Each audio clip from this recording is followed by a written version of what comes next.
Prince of peace, സമാധാനത്തിന്റെ പ്രഭു. മരണശേഷം എന്ത്? മരണശേഷം എവിടെ? മരണശേഷം എങ്ങനെ? ധനവാനാകാൻ മോഹിച്ചവനെ പ്രാണനെ വിളിക്കും ദൈവാത്മാവ്. എല്ലാം വെടിഞ്ഞു നഗ്നനായി തന്നെ പറന്നു പോകുന്നു മനുഷ്യജന്മം. മരണാനന്തര ജീവിതത്തെ സന്തോഷകരമാക്കുവാൻ മരണത്തെ ജയിച്ച ക്രിസ്തുവിനെ വിശ്വസിക്കുവാൻ നിങ്ങൾക്കെന്തെങ്കിലും ഇടയായിട്ടുണ്ടോ? ഇന്ന് നിങ്ങൾ മരിച്ചാൽ നിങ്ങളുടെ സ്ഥിതി എന്ത്? ചിന്തിച്ച് തീരുമാനിക്കുക. ക്രിസ്തുവിനെ ഹൃദയത്തിൽ കൈക്കൊണ്ട് വിശ്വസിക്കുന്നവരെ പറ്റി ക്രിസ്തു തന്നെ പറയുന്നു, എന്നിൽ വിശ്വസിക്കുന്നവൻ മരിച്ചാലും ജീവിക്കും. അവർ മരണാനന്തര ജീവിതത്തിൽ നിത്യസന്തോഷത്തിൽ ആയിരിക്കും. അങ്ങനെയുള്ളവർ ശാരീരികമായി മരിച്ചാലും നരകത്തിലേക്ക് പോകുന്ന രണ്ടാം മരണത്തിൽ നിന്നും വിടുതലുള്ളവരായിരിക്കുമെന്ന് ബൈബിൾ പറയുന്നു. യേശു മരിക്കുവാൻ വന്ന രാജാവാണ്. മനുഷ്യ ഹൃദയങ്ങളിൽ മാനസാന്തരം നൽകി, മാറ്റം വരുത്തി, മനഃശാന്തി നൽകി, തെറ്റുകൾ ക്ഷമിച്ച് നമ്മുടെ ഹൃദയങ്ങളിൽ ഭരണം നടത്തുന്ന അത്ഭുത രാജാവായ യേശു ഇന്നും ജീവിക്കുന്നു. ക്രൂശിൽ മരിച്ച യേശു മരണത്തെ ജയിച്ച് ഉയർത്തെഴുന്നേറ്റിരിക്കുന്നു. താങ്കൾ ആരായാലും എവിടെ ഏതവസ്ഥയിലാണെങ്കിലും ജീവിതത്തിൽ വന്ന തെറ്റുകളെ ഓർത്ത് ദുഃഖിക്കുക. പരിശുദ്ധനായ ദൈവത്തിനു മുൻപിൽ നാം എല്ലാം തെറ്റുകാരും കുറ്റക്കാരും ന്യായമായിട്ടും ശിക്ഷ അറിയിക്കുന്നവരുമാണെന്ന് യേശു നമ്മെ പഠിപ്പിക്കുകയുണ്ടായി. മരണശേഷം നമ്മുടെ പാപങ്ങളിൽ മരിക്കുമെന്നും മരണാനന്തര ജീവിതത്തിൽ ശിക്ഷയുണ്ടെന്നും പറഞ്ഞ യേശു നമുക്ക് വേണ്ടി പാപ പരിഹാരമായി പാപക്കടം കൊടുത്തു തീർത്ത് മരിച്ചു. പ്രേതാത്മാക്കൾ ആയി വരുന്നത് ആര്? ഭൂതാത്മാക്കൾ എന്ന് പറയുന്നത് ആരെ പറ്റിയാണ്? സാത്താന്റെ ദൂതന്മാരും ദൈവത്തിന്റെ ദൂതന്മാരും തമ്മിലുള്ള ഏറ്റുമുട്ടൽ. മരിക്കുന്ന മനുഷ്യരുടെ മധ്യത്തിൽ നാമും മരിക്കുന്നവരെന്ന് ഓർക്കാൻ. സാറേ, ഈ മരിക്കുമ്പോൾ ശരീരത്തിന്റെ കൂടെ ദേഹിയും ഒരു ഓർമ്മയില്ലാത്തൊരവസ്ഥയിലേക്ക് പോവുകയാണ് എന്നല്ലേ ചിന്തിക്കാൻ പറ്റുള്ളൂ? ബൈബിൾ എന്താണ് അതിനെക്കുറിച്ച് വെളിപ്പെടുത്തുന്നതെന്ന് പരിശോധിച്ചാൽ മതി. അതാണ് അറിയാൻ ഞാൻ ആഗ്രഹിക്കുന്നത്. ബൈബിള് വെളിപ്പെടുത്തുന്നത് ഒരിക്കലും ദേഹിയും ആത്മാവും ഉറങ്ങുന്നില്ലെന്നാണ്. അപ്പോൾ അതിന്റെ അവസ്ഥ എന്തായിരിക്കാം? അതായത് പഴയ നിയമത്തിലെ ചില പരാമർശങ്ങളാണ് അങ്ങനെ ഒരു ധാരണ ക്രിസ്ത്യ സമൂഹത്തിലും വരുന്നത്. എന്നാൽ പുതിയ നിയമത്തിലാണ് നമുക്കതിന്റെ വെളിപ്പാട് കിട്ടുന്നത്. പുതിയ നിയമത്തിൽ യേശുക്രിസ്തു നമുക്കിത് വെളിപ്പെടുത്തി തന്നു. പഴയ നിയമം എന്ന് പറയുന്നത് ക്രിസ്തുവിന്റെ വരവിന് മുമ്പുള്ള കാലമാണ്. വാസ്തവത്തിൽ ഉറങ്ങുന്നത് ദേഹിയും ആത്മാവുമല്ല. നമുക്ക് വളരെ എളുപ്പം മനസ്സിലാക്കാനുള്ള ഒരു വാക്യം ഞാൻ വായിച്ചു കേൾപ്പിക്കാം. മത്തായി സുവിശേഷം 27-ാം അധ്യായത്തിന്റെ 52-ാം വാക്യത്തിൽ കർത്താവിന്റെ പുനരുദ്ധാന സമയത്ത് ചില ശരീരങ്ങൾ കൂടെ പുനരുദ്ധാനം പ്രാപിച്ച് കല്ലറകളെ വിടുന്നതിനെ കുറിച്ച് വായിക്കുന്നുണ്ട്. ആ ഭാഗം വെളിപ്പെടുത്തുമ്പോൾ പരിശുദ്ധാത്മാവ് രേഖപ്പെടുത്തിയ ഒരു ഭാഗം നമുക്കൊന്ന് ശ്രദ്ധിക്കാം. മത്തായി 27-ന്റെ 52 ഭൂമി കുലുങ്ങി, പാറകൾ പിളർന്നു, കല്ലറകൾ തുറന്നു, നിദ്ര പ്രാപിച്ച വിശുദ്ധന്മാരുടെ ശരീരങ്ങൾ പലതും ഉയർത്തെഴുന്നേറ്റു. ഈ സംഭവങ്ങൾ കർത്താവായ യേശുക്രിസ്തുവിന്റെ പുനരുത്ഥാനത്തിൽ സംഭവിച്ച സംഭവങ്ങൾ. അതെ, സംഭവിച്ച സംഭവങ്ങളിൽ ഒരു പദം ശ്രദ്ധിച്ചാട്ടെ, നിദ്ര പ്രാപിച്ച വിശുദ്ധന്മാരുടെ ശരീരങ്ങൾ പലതും ഉയർത്തെഴുന്നേറ്റു. ഇംഗ്ലീഷിൽ വായിച്ചാല് and the graves were open and many bodies of the saints which slept arose. Bodies of the saints which slept. അവിടെ ഉറങ്ങിയത് ശരീരമാണോ, ദേഹിയാണോ, ആത്മാവാണോ? അവിടെ വെളിപ്പെടുത്തിയിരിക്കുന്നത് ബോഡി സ്ലെപ്റ്റ് എന്ന്. ഉറങ്ങിയ ശരീരങ്ങളാണ് എഴുന്നേൽക്കുന്നത്. അത് ശരി. അപ്പോൾ ശരീരമാണ് നിദ്ര പ്രാപിക്കുന്നത്. അവരുടെ ദേഹിയും ആത്മാവും ഒരിക്കലും നിദ്ര പ്രാപിക്കുന്നില്ല. പുതിയ നിയമ വെളിപ്പാടിൽ ഉറക്കം എന്ന് വിശുദ്ധന്മാരുടെ മരണത്തിന് ഉപയോഗിച്ചിട്ടുണ്ട്. മരണം സമം ഉറക്കമായിട്ടാണ് പറയുന്നത്. ഉറക്കമാണ് അത്. ആ ഉറക്കം എന്ന് പറയുന്നത് ശരീരത്തെ സംബന്ധിച്ച. അവരുടെ ദേഹിയും ആത്മാവും ഉറങ്ങുന്നില്ല. അവരുടെ ദേഹിയും ആത്മാവും ഉറങ്ങുന്നില്ല എന്നുള്ളതിന്റെ മറ്റൊരു തെളിവ് മരിച്ചവർ ജീവിക്കുന്നു എന്ന് പുതിയ നിയമത്തിലൂടെ മനസ്സിലാക്കാൻ സാധിക്കും. മരിച്ചവർ ജീവിച്ചുകൊണ്ടിരിക്കുകയാണ്, ജീവിക്കുന്നുവെന്ന് കാണാൻ സാധിക്കും. നമ്മുടെ കർത്താവിന്റെ വാക്കുകൾ തന്നെ നമുക്ക് പരിശോധിച്ചാൽ മതി. വേണമെങ്കിൽ ഞാൻ എടുത്തു കാണിക്കാം. മത്തായി സുവിശേഷം 22-ാം അധ്യായത്തിന്റെ 32-ാം വാക്യം. മത്തായി 22-ന്റെ 32-ാമത്തെ വാക്യം നമ്മുടെ കർത്താവ് തന്നെ പറഞ്ഞതാണ്. ആ വാക്യം ഞാനൊന്ന് വായിച്ചു കേൾപ്പിക്കാം. നമ്മുടെ കർത്താവ് പറഞ്ഞു, 22-ന്റെ 32 കർത്താവ് പറഞ്ഞ വാക്യം ഇങ്ങനെയാണ്: ഞാൻ അബ്രഹാമിന്റെ ദൈവവും ഇസാക്കിന്റെ ദൈവവും യാക്കോവിന്റെ ദൈവമാകുന്നു എന്ന് അവൻ അരുളിച്ചെയ്തു. എന്നാൽ അവൻ മരിച്ചവരുടെ ദൈവമല്ല, ജീവനുള്ളവരുടെ ദൈവമത്രേ. മരിച്ചവരുടെ ദൈവമല്ല, ജീവനുള്ളവരുടെ ദൈവമാണ് എന്ന് പറഞ്ഞാല് അതിനു മുമ്പ് ദൈവം പറഞ്ഞു ജീവിച്ചിരിക്കുന്നവരുടെ ദൈവമാണ് താനെന്നുള്ളതാണോ? അല്ല, ഇവിടെ എടുത്തു പറഞ്ഞത് ഞാൻ അബ്രഹാമിന്റെ ദൈവവും ഇസാക്കിന്റെ ദൈവവും യാക്കോവിന്റെ ദൈവമാകുന്നു എന്ന് അരുളി ചെയ്തു. എന്നിട്ട് എന്നാൽ അവൻ മരിച്ചവരുടെ ദൈവമല്ല, ജീവനുള്ളവരുടെ ദൈവമാണ്. അബ്രഹാം ഇസാക്ക് യാക്കോവും മരിച്ചുപോയോ? കർത്താവ് ഇത് പറയുമ്പോൾ അവർ മരിച്ചുപോയി. അവർ മരിച്ചിട്ട് എത്രയോ നൂറ്റാണ്ട് കഴിഞ്ഞാണ് കർത്താവ് ഇത് പറയുന്നത്. എന്നാൽ കർത്താവ് ഇവിടെ പറയുന്നത് എന്താ? അവൻ ജീവനുള്ളവരുടെ ദൈവമാണെന്ന്, അവൻ ഇവരുടെ ദൈവമാണെന്നാ പറയുന്നത്. അതെ അതെ. അതിന് അവരുടെ മരണത്തെക്കുറിച്ച് തിരുവചനത്തിൽ നിന്ന് പരിശോധിക്കണം. അവരുടെ മരണത്തെ തിരുവചനത്തിൽ പരിശോധിക്കുമ്പോൾ നമുക്ക് മനസ്സിലാക്കാത്ത ചില വെളിപ്പാടുകൾ അവിടെ കിട്ടുന്നുണ്ട്. അതായത് അബ്രഹാം ഇസാക്ക് യാക്കോബുമാരുടെ മരണത്തെക്കുറിച്ച് ഞാൻ വേണേ വായിച്ച് കേൾപ്പിക്കാം. ഉൽപ്പത്തി പുസ്തകം 25:8 വാക്യത്തിൽ അബ്രഹാമിന്റെ മരണത്തെക്കുറിച്ച് വായിക്കുന്നു. അബ്രഹാം വയോധികനും കാലസമ്പൂർണനുമായി നല്ല വാർദ്ധക്യത്തിൽ പ്രാണനെ വിട്ട് മരിച്ചു, തന്റെ ജനത്തോട് ചേർന്നു. മരിച്ചു അടക്കുക ചെയ്യുന്നത്. മരിച്ചു തന്റെ ജനത്തോട് ചേർന്നു. നമ്മൾ ഇതുവരെ പഠിച്ചുകൊണ്ടിരുന്ന അതല്ലേ? ശരീരം അടക്കത്തിനായിട്ട് ഏൽപ്പിച്ചു കൊടുക്കുമ്പോൾ ദേഹിയും ആത്മാവും പൂർണ്ണ വ്യക്തിത്വത്തോടുകൂടെ ആ ശരീരത്തിൽ നിന്ന് വിട്ടുപോവുകയാണ്. പൗലൂസ് പറഞ്ഞില്ലേ, ശരീരത്തിലാണോ ശരീരത്തിലല്ലയോ എന്ന് എനിക്കറിയില്ലേ. പൗലൂസിന്റെ മരിച്ച ഒരു അനുഭവം ഉണ്ടായില്ലേ 2 കൊരിന്ത്യർ 12 ശരീരത്തോടെയാണോ ശരീരം കൂടാതെയാണോ എന്നറിയുന്നില്ല. ഇവിടെ രേഖപ്പെടുത്തിയിരിക്കുന്നു, അബ്രഹാം മരിച്ചു, പ്രാണനെ വിട്ടു, നല്ല വാർദ്ധക്യത്തിൽ പ്രാണനെ വിട്ടു, തന്റെ ജനത്തോട് ചേർന്നു. ഒരു കൂട്ടം ജനത്തോട് ചേർന്നു. തന്റെ ജനത്തോട് ചേർന്നെന്ന് പറഞ്ഞാൽ താൻ ജനിച്ചു വളർന്ന ഇസ്രായേലിൽ അടക്കം ചെയ്യപ്പെട്ടതാണോ? അല്ല. അതെന്താ അതിന്റെ അർത്ഥം? അടക്കം ചെയ്യപ്പെട്ടവരുടെ ശരീരമാണ് അടക്കപ്പെട്ട്, പ്രാണനെ വിട്ടു, തന്റെ ജനത്തോട് ചേർന്നു. ഒന്നുകൂടെ വെളിപ്പെടുത്തി പറഞ്ഞാൽ തന്റെ ആത്മാവും തന്റെ ദേഹിയും ഒരു പ്രത്യേക വിഭാഗത്തോട് ചേർന്നു. നമുക്ക് ഇസാക്കിന്റെ എടുത്തു നോക്കാം. ഇസാക്കിനെ കുറിച്ച് 35 അധ്യായത്തിന്റെ 29 ഇസാക്ക് വയോധികനും കാലസമ്പൂർണനുമായി പ്രാണനെ വിട്ട് മരിച്ചു, തന്റെ ജനത്തോട് ചേർന്നു. അവിടെ അങ്ങനെ തന്നെ പറയുന്നുണ്ടല്ലേ. ഇനിയും യാക്കോവിനെ കുറിച്ച് നോക്കാം. ഇസാക്കിന്റെ പുത്രനായ യാക്കോവിനെ കുറിച്ച്. ഇത് പരിശുദ്ധാത്മാവ് ഇതൊന്നും അവിചാരിതമായിട്ട് രേഖപ്പെടുത്തിയിട്ടുള്ളതല്ല. വിശുദ്ധന്മാരുടെ ഈ വിധമായ അന്വേഷണങ്ങൾക്ക് മറുപടി തരാനായിട്ട് തന്നെയാണ് ഇത് രേഖപ്പെടുത്തിയിട്ടുള്ളത് എന്നുള്ളത് പ്രത്യേകം ഓർക്കണം. 49 അധ്യായത്തിന്റെ 29 വാക്യത്തിൽ ഇങ്ങനെ വായിക്കുന്നുണ്ട്. അവൻ അവരോട് ആജ്ഞാപിച്ചു പറഞ്ഞു, ഞാൻ എൻ്റെ ജനത്തോട് ചേരുമ്പോൾ എന്ന് പറഞ്ഞിട്ട് അതിനുശേഷം 33 വാക്യത്തിൽ ഞാൻ വായിക്കുന്നത്, യാക്കോബ് തന്റെ പുത്രന്മാരോട് ആജ്ഞാപിച്ച് തീർന്ന ശേഷം അവൻ കാൽ കട്ടിൽമേൽ എടുത്തു വെച്ചിട്ട് പ്രാണനെ വിട്ടു, തന്റെ ജനത്തോട് ചേർന്നു. ഈ 3 സംഭവങ്ങളിലും തന്റെ ജനത്തോട് ചേർന്ന് പറയുന്നുണ്ട്. ഈ 3 പേരുടെ പേരെടുത്തിട്ട് കർത്താവ് പറഞ്ഞു, ഞാൻ മരിച്ചവരുടെ ദൈവമല്ല, ജീവനുള്ളവരുടെ ദൈവമാണ്. ഇസാക്കും അബ്രഹാമും യാക്കോബും ജീവിക്കുന്നു.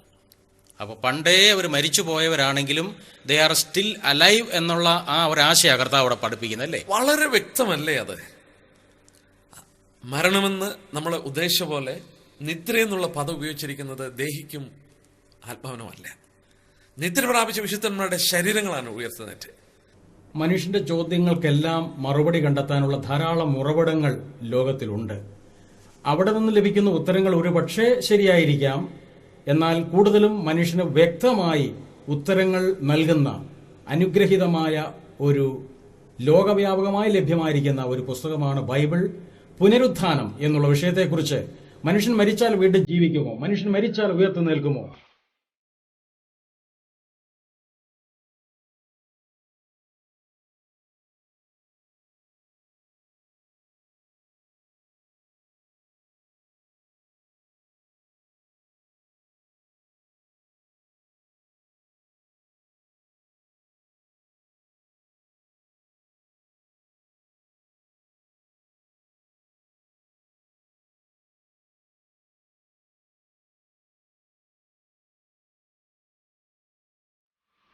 ധനവാന്റെ കുറിച്ചുള്ള കർത്താവ് പറഞ്ഞ ആ സംഭവത്തിൽ അവരുടെ ആത്മാവോടെ ഉറങ്ങുന്നുണ്ടോ?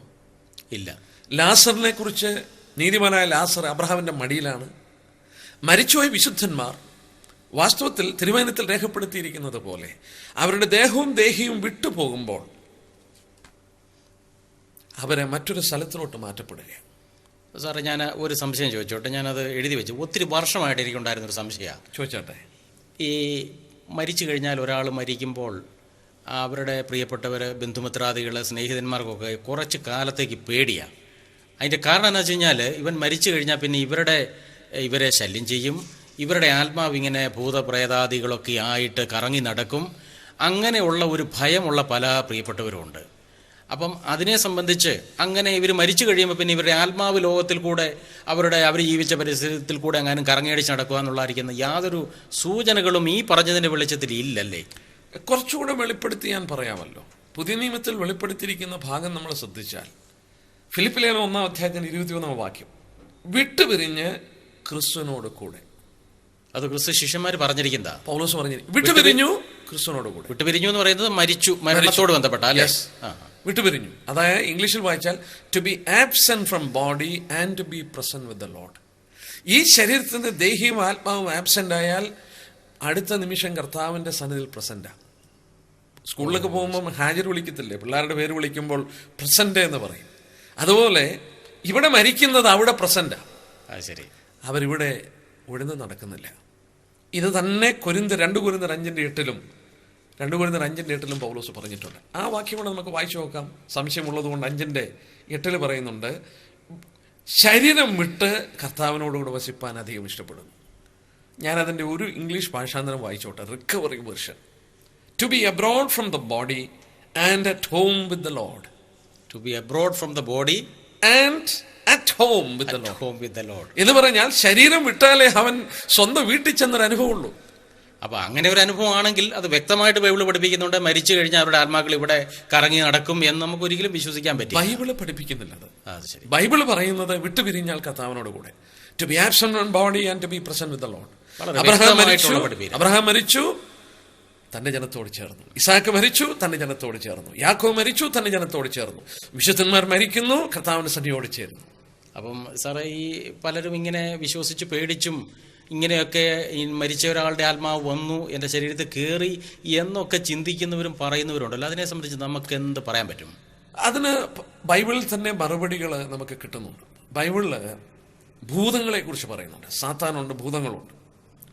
ഭൂതങ്ങളെ കുറിച്ച് പറയുമ്പോൾ ഭോഷ്കന്റെ ആത്മാവ്, ഭൂതത്തിന്റെ ആത്മാവ് ഭോഷ്കന്റെ ആത്മാവ്, കബളിപ്പിക്കുന്ന ആത്മാവ്. മനുഷ്യവർഗത്തെ കബളിപ്പിക്കുക എന്നുള്ളതാണ് അവന്റെ ജോലി. ഏതെങ്കിലും അവരെ ചെന്ന് കബളിപ്പിക്കുകയായിരുന്നു. നിങ്ങൾ ദൈവത്തെ പോലെ ആകും, കബളിപ്പിക്കുക. ഭോഷ്കന്റെ ആത്മാവ് ഉള്ളവനാണ്. ഇന്നും മനുഷ്യനെ സത്യത്തിൽ നിന്ന് അകറ്റി നിർത്താൻ അവൻ സകല തന്ത്രങ്ങളും പ്രയോഗിക്കും. ഒരു പക്ഷെങ്കിൽ മരിച്ചുപോയ ഒരാളുടെ അപ്പൻ മരിച്ചുപോയി, അപ്പനെ കണ്ടു എന്ന് ചിലർ പറയും. അപ്പന്റെ ആത്മാവല്ലത്. അത് പിന്നെ ആരുടെ? ഭൂതാത്മാക്കൾക്ക് അപ്പന്റെ സ്വരങ്ങളും ഒക്കെ പുറപ്പെടുവിച്ച് മനുഷ്യനെ കബളിപ്പിക്കാനായിട്ട് സാധിക്കും. അനുകരിക്കുന്ന ഒരു അനുഭവമായിരിക്കും. അനുകരിക്കും. ആ അനുകരണത്തിലൂടെ മനുഷ്യനെ കബളിപ്പിക്കാനായിട്ടാണ്. മനുഷ്യന് ആ സുവിശേഷം മൂലം യേശുക്രിസ്തുവിലൂടെ വീണ്ടും ജന്മം പ്രാപിക്കുന്നില്ലെങ്കിൽ അവൻ ഈ വിധത്തിൽ കബളിപ്പിക്കപ്പെടും. അത് ശരി.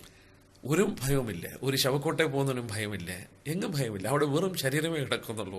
അവിടെ ആരുമില്ല. ഞാൻ വേണേ അവിടെ പോയി കിടന്നുറങ്ങാം. ആദ്യകാലത്ത് എനിക്കും ഭയങ്കര ഭയമായിരുന്നു. ഈ ശവക്കോട്ടയിൽ കേൾക്കുമ്പോഴേ എനിക്ക് പേടിയായിരുന്നു. നോക്ക, അതിനുള്ളൊരു പദം എന്താണെന്നറിയാം?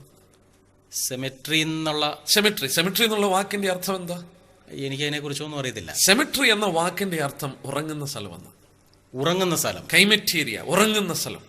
ആ ഉറങ്ങുന്ന സ്ഥലം, അതായത് ആദിമ നൂറ്റാണ്ടിലെ വിശുദ്ധന്മാർ മരിച്ചവരെ അടക്കിക്കൊണ്ടിരുന്ന സ്ഥലത്തിന് അവർ വിശ്വസിക്കുകയും പറയുകയും ചെയ്തു അത് ഉറങ്ങുന്ന സ്ഥലമാണ്. ആ ശരീരങ്ങൾക്കൊരു ഉറക്ക സ്ഥലമാണ്. ബൈബിൾ അങ്ങനെ അതിനെ വിശേഷിപ്പിക്കുന്നത്. അതുകൊണ്ട് ഉറങ്ങുന്ന സ്ഥലത്തിന് അവർ സെമിട്രി എന്ന് വിളിച്ചു. ഇനി ഈ ഉറക്കത്തോടുള്ള ബന്ധത്തിൽ മനോഹരമായ ഒരു ഭാഗം കൂടെ ഞാൻ വായിച്ച് കേൾപ്പിക്കട്ടെ. തെസ്സലോനിക്ക ലേഖനത്തിലെ ഒരു പദപ്രയോഗമുണ്ട്. ഞാനത് വായിച്ചെൻ്റെ ഹൃദയം വളരെ ആശ്വസിച്ച് കർത്താവിന് വളരെ നന്ദി പറഞ്ഞു. 1 തെസ്സലോനിക്കർ 4-ാം അധ്യായത്തിന്റെ 14-ാം വാക്യത്തില് നമ്മൾ സാധാരണ വായിക്കുന്ന ഒരു പദമാണ്, ക്രിസ്തു മരിക്കുകയും ജീവിച്ചെഴുന്നേൽക്കുകയും ചെയ്തു എന്ന് നാം വിശ്വസിക്കുന്നെങ്കിൽ അങ്ങനെ തന്നെ ദൈവം നിദ്ര കൊണ്ടവരെയും യേശുക്രിസ്തു മുഖാന്തരം ദൈവത്തോടുകൂടെ വരുത്തും.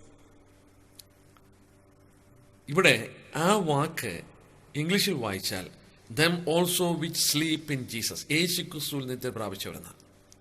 അതിന്റെ ശരിയായിട്ടുള്ള ട്രാൻസ്ലേഷൻ, ശരിക്കും ഭാഷ എന്ന് ഇങ്ങനെയാണ്, them also who have been put to sleep by Jesus, യേശുക്രിസ്തു മൂലം ഉറക്കിയ വിശുദ്ധന്മാരെന്നാണ്. ക്രിസ്തു ഉറക്കിയ വിശുദ്ധന്മാർ. ആ യേശുക്രിസ്തു മൂലം ഉറക്കിയ വിശുദ്ധന്മാർ. ഒരു കുഞ്ഞ് രാവിലെ തൊട്ട് രാവിലെ വൈകിട്ട് വരെ കളിച്ചു. അവൻ ഒരുപാട് അധ്വാനിച്ച് കളിച്ച് ക്ഷീണിച്ചു.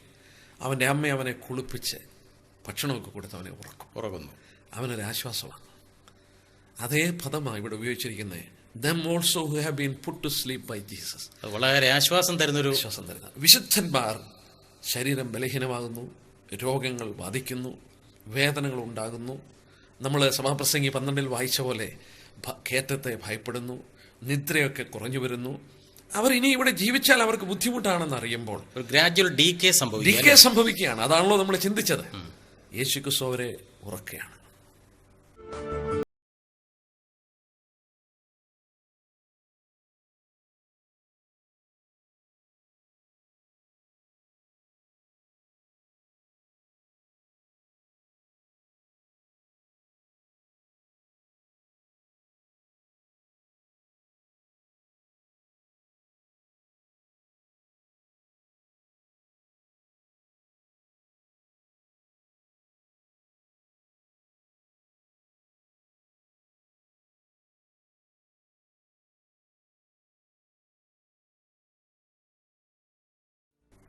വിശുദ്ധന്റെ മരണം അവർക്ക് ഉറക്കമാണ്. ഉറങ്ങുന്നത് ഉണരാനാണ്. ഉറങ്ങുന്ന ശിശു തീർച്ചയായിട്ടും ഉണരാനാണ്. ആ വിശുദ്ധൻ ഒരു പുനരുത്ഥാനമുണ്ടെന്നുള്ളത് അവൻ ഉറപ്പുണ്ട്. അവന്റെ ശരീരത്തെ ഉറക്കത്തിന് കർത്താവ് ഏൽപ്പിക്കുക, അവനെ പിന്നീട് ഉണർത്താൻ. ഉണരുന്നത് പുതുമയിലും വാസ്തവത്തിൽ ഓജസ്സിലുമാണ് ഉണരുന്നത്. ക്ഷീണമെല്ലാം മാറി പുനരുത്ഥാനത്തിൽ അത് സംഭവിക്കും. ആ പുനരുത്ഥാനത്തെക്കുറിച്ച് നമുക്ക് പുറകെ ഒരു ഭാഗമായിട്ട് തന്നെ ചിന്തിക്കാം. തീർച്ചയായിട്ടും അതിനെക്കുറിച്ച് അറിയണമെന്നുണ്ട്. പക്ഷെ ഞാൻ ഒരു കാര്യം കൂടെ ചോദിച്ചോട്ടെ. ഇവിടെ ഈ മരണസമയത്തെപ്പറ്റിയും രീതിയെപ്പറ്റിയും മരണസമയത്തെപ്പറ്റിയും രീതിയെക്കുറിച്ചും ബൈബിളിൽ എന്തെങ്കിലും പരാമർശനങ്ങളുണ്ടോ? ഉണ്ട്, വ്യക്തമായിട്ട് പറയുന്നുണ്ടോ? ഈ ഉറക്കത്തെക്കുറിച്ച് ഞാൻ പറഞ്ഞിട്ട്, വിശുദ്ധന്റെ ഉറക്കത്തിൽ നിന്ന് അവൻ ഉണരുമ്പോൾ ഒരു വാക്യം പറഞ്ഞിട്ട് ഞാൻ ആ ഭാഗം ഓർപ്പിച്ചോട്ടെ. സങ്കീർത്തനം 17:15 വാക്യത്തില്, ഞാനോ നീതിയിൽ നിന്റെ മുഖം കാണും, ഞാൻ ഉണരുമ്പോൾ നിന്റെ രൂപം കണ്ട് തൃപ്തനാകും. ഇംഗ്ലീഷിൽ വായിച്ചാൽ, I shall be satisfied when I അവേക്ക് in your likeness. ഒരു വിശുദ്ധൻ ഉണരുന്നത് അവന്റെ മുഖം കണ്ടാ ഉണരുന്നത്. ആ മുഖം കണ്ട് ഞാൻ ഉണരുമ്പോൾ ഞാൻ തൃപ്തനാകും. എന്ന് പറഞ്ഞാൽ ഒരു ക്രൈസ്തവ വിശ്വാസി, ഒരു ഭക്തൻ ക്രിസ്തുവിനെ രക്ഷിതാവായിട്ട് ഹൃദയത്തിൽ സ്വീകരിച്ച ഒരാൾ മരിക്കുമ്പോൾ അവൻ തീർച്ചയായിട്ടും കർത്താവിന്റെ വരവിൽ ഉയർത്തെഴുന്നേൽക്കുമ്പോൾ ഈ രക്ഷകന്റെ മുഖം കണ്ടായിരിക്കും എഴുന്നേൽക്കുന്നത്. എഴുന്നേൽക്കുമ്പോൾ അവിടെ ഐ ഷാൽ ബി സാറ്റിസ്ഫൈഡ്, ഞാൻ തൃപ്തനാകും. അവനെ കാണാൻ കൊതിച്ചുകൊണ്ട് അവരുടെ ശരീരം മരണത്തിന് അല്ലെങ്കിൽ നിദ്രയ്ക്ക് ഏൽപ്പിച്ചു. ഇനിയും അവർ ഉണരുമ്പോൾ അവന്റെ മുഖം കണ്ടവർ ഉണർന്ന് തൃപ്തരാണ്. അപ്പം മരണം എന്ന് പറയുന്നത് സ്വാഗതം ചെയ്യേണ്ട ഒരു കാര്യമായിട്ടാണ് മരണത്തെക്കുറിച്ച് ബൈബിൾ പറയുന്നത്. ബൈബിൾ വെളിപ്പെടുത്തിയിട്ടുണ്ട്. എന്നാൽ ഇപ്പൊ ചോദിച്ചല്ലോ, മരണത്തിന്റെ അനുഭവങ്ങളെ കുറിച്ച് പറഞ്ഞല്ലോ, റിയാക്ഷൻസ്, മരണസമയത്തുള്ള പ്രതികരണങ്ങൾ. യെസ്, ഇവിടെയൊക്കെ പറഞ്ഞതൊക്കെ ഒരു ഭക്തന്റെ മരണത്തെക്കുറിച്ച്. ബൈബിൾ ഒരു പരാമർശമുണ്ട്. അതായത് സംഖ്യാപുസ്തകം 23:10 വാക്യത്തിലെ ബെലയാം എന്ന് പറയുന്ന ഒരു കള്ളപ്രവാചകൻ, ആ പ്രവാചകന് ഒരു അഭിലാഷം ഉണ്ടായി. താൻ പറഞ്ഞിരിക്കുന്നത്, ഭക്തൻ മരിക്കുന്ന പോലെ എനിക്ക് മരിക്കണം. ഭക്തൻ മരിക്കുന്ന പോലെ എനിക്ക് മരിക്കണം. യെസ്, ഭക്തൻ മരിക്കുന്ന പോലെ എനിക്ക് മരണം. Let me die the death of the righteous and let my end be like his. എന്റെ അവസാനം അവന്റെ കൂട്ട്, എന്റെ മരണം ഒരു ഭക്തന്റെ മരണം പോലെ ആയിരിക്കട്ടെ. ഒരു കള്ളപ്രവാചകന്റെ ആഗ്രഹമാണ്. അവന് യഹോവയെക്കുറിച്ച് അറിയാം, ദൈവത്തിന്റെ അനുഗ്രഹങ്ങളെക്കുറിച്ച് അറിയാം. ബൈബിളിൽ ഉണ്ടായിരുന്ന ഒരു കള്ളപ്രവാചകൻ. അവന് പുതിയ നിയമത്തിലൊക്കെ ഉണ്ട്. അവന് പണത്തെ മോഹിച്ചിട്ട് ദൈവജനത്തെ കാപട്യത്തിലേക്ക് നയിച്ച് ശാപം വരാനായിട്ട് ഇടയാക്കി തീർത്തൊരു കള്ളപ്രവാചകനാണ് ഈ ബെലയാം എന്ന് പറയുന്ന കള്ളപ്രവാചകൻ. മോവാബ് രാജാവായ ബാലാക്കിന് ഉപദേശിച്ചു കൊടുത്ത പ്രവാചകൻ. പക്ഷെ അവനറിയാം മരണം അവനെ കടന്നു പിടിക്കും. പക്ഷെ അവന്റെ ആഗ്രഹം മരിക്കുമ്പോൾ ഭക്തന്റെ മരണവുമായിരിക്കണം, അവന്റെ അന്തം ഭക്തന്റെ അന്തം പോലെ ആയിരിക്കണം. അതെങ്ങനെയാ കഴിയുന്നത് സാറേ? കാരണം ഇവനൊരു ശരിയല്ലാതെ ജീവിക്കുന്നവനാണ്, പണത്തിന്റെ പിന്നാലെ പോകുന്ന ആളാണ്. അവനൊരു ഭക്തന്റെ മരണം അനുഭവിക്കാൻ ഒരിക്കലും കഴിയില്ല. ഒരു ഭക്തൻ മരിക്കുന്ന പോലെ മരിക്കണമെങ്കിൽ ഭക്തൻ ജീവിച്ച ജീവിതം ജീവിക്കണം. നമ്മൾ ലോകത്തിൽ ശ്രദ്ധിച്ചാൽ 2 വിധമായ ആഭിമുഖ്യം മരണത്തോടുള്ള ബന്ധത്തിലുണ്ട്. 2 different kind of reactions, പ്രതികരണങ്ങൾ. വളരെ വ്യക്തമായിട്ട് ബൈബിളിൽ നിന്ന് വാക്യങ്ങൾ അത് വെളിപ്പെടുത്തിയിട്ടുണ്ട്. പ്രതികരണം എന്നുള്ളതുകൊണ്ട് ഉദ്ദേശിക്കുന്നത് ഈ മരിക്കുന്ന സമയത്തുള്ള അവരുടെ പ്രതികരണം. അതെ, മനുഷ്യനെ സംബന്ധിച്ച് ബൈബിൾ ശ്രദ്ധിച്ചാൽ ഏറ്റവും വലിയ വേദന എന്തുവാ? മരണവേദനയാണ്. കർത്താവ് തന്നെ പറയുന്നുണ്ട്, എന്റെ ഉള്ളം മരണവേദന പോലെ അതിദുഃഖിതമായെന്ന് പറഞ്ഞാൽ ആ വേദനയെക്കാട്ടിൽ വലിയൊരു വേദനയില്ല. ഈ ശരീരത്തിൽ വസിച്ചിരുന്ന ദേഹിയും ആത്മാവും വിട്ടുപിരിയുന്ന വേദന, അത് വേദനാജനകമാണെന്ന് തന്നെ ബൈബിൾ വെളിപ്പെടുത്തുന്നു. എന്നാൽ ഭക്തൻ ആ വേദനയില്ല, അവനത് ഉറക്കം പോലെ കർത്താവാക്കി തീർക്കുകയാണ്. അവന് ശാരീരികമായി യാതൊരു വേദന അന്നേരം ഇല്ലെന്നാണ്. അവന് പുഞ്ചിരിയോടുകൂടെ കടന്നു പോകാൻ അതാണ്. വേദന ഉണ്ടെങ്കിലും ആ വേദനയെ സഹിക്കുവാൻ കർത്താവ് അതിൽ നിന്ന് വിജയം അവന് കൊടുക്കുക. ശരി, അവനെ ഉറക്കത്തിലേക്ക് നയിക്കുകയാണ്. അവൻ്റെ അന്തം അത് വളരെ പ്രത്യാശാജനകമാണ്.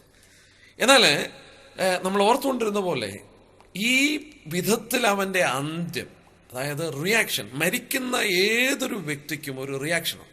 നമ്മൾ ഓർത്തതുപോലെ അവസാനത്തെ മരണസമയം അവൻ്റെ വേദന ഒരു പ്രത്യേക വേദനയാണ്. അവൻ ഏറ്റവും അധികം ഏകാന്തത അനുഭവിക്കുന്നത് മരണസമയത്ത്. അതെ അതെ. ഒരു ഫിലോസഫർ പറഞ്ഞത് ഞാൻ വായിച്ചു.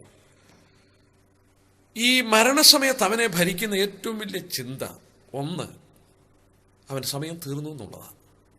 എൻ്റെ സമയം കഴിഞ്ഞു. അവിടെ അവനെ സഹായിപ്പാൻ ആരുമില്ല. അവൻ്റെ ഭാര്യയില്ല. ആ ഭാര്യ അവിടെ വരെ ഉള്ളൂ, നിസ്സഹായൻ. ലോകത്തിലെ ഏറ്റവും വലിയ ബന്ധം ഭാര്യ-ഭർത്തൃ ബന്ധമാണ്. പക്ഷേ ദൈവസേനയിൽ ഉടമ്പടി എടുത്തത് എന്ന് വരെയാണെന്ന്? മരണം വരെയും. മരണത്തിൽ വേർപെടാം. മരണത്തിൽ വേർപെട്ടു. ഭാര്യ-ഭർത്തൃ ബന്ധം പോലും മരണം വരെയുള്ളൂ. ഏറ്റവും അഭേദ്യമായ ബന്ധമാണ്. എല്ലാ ബന്ധങ്ങളും അവസാനിക്കുന്ന ഒരു സമയമാണ് മരണം എന്ന് പറഞ്ഞാൽ. മരണത്തിൻ്റെ ഏകാന്തത അവിടെ ആരംഭിക്കുന്നു. ഈ ഏകാന്തതയും ഈ ഭയവും ഭീരുത്വം എല്ലാം കൂടെ ഒന്നിച്ചുകൂടി സമ്മേളിക്കുമ്പോൾ ആ പ്രത്യേക നിമിഷത്തെ രണ്ട് വിധമായി മനുഷ്യൻ അഭിമുഖീകരിക്കുന്നതിന്റെ ബൈബിളിൽ വേർപ്പെടുത്തിയിട്ടുണ്ട്. അത് ശരി. അതൊന്ന് വായിച്ചു കേൾപ്പിക്കാമോ? വായിച്ചു കേൾപ്പിക്കാം. അത് വായിച്ച് കേൾക്കേണ്ടതാണ്. എന്റെ ജീവിതത്തിലും ബ്രദറിന്റെ ജീവിതത്തിലും നമ്മളെ കേൾക്കുന്ന ഓരോരുത്തരുടെ ജീവിതത്തിലും ഈ അനുഭവം ഉണ്ടാകും. ഇവർ ഏതെങ്കിലും രണ്ടിൽ ഒരു വിധത്തിൽ അവർ മരിക്കാൻ പോവുകയാണ്. എബ്രായലേഖനം 2-ാം അധ്യായത്തിന്റെ 15-ാം വാക്യത്തിൽ ഇങ്ങനെ വായിക്കുന്നു.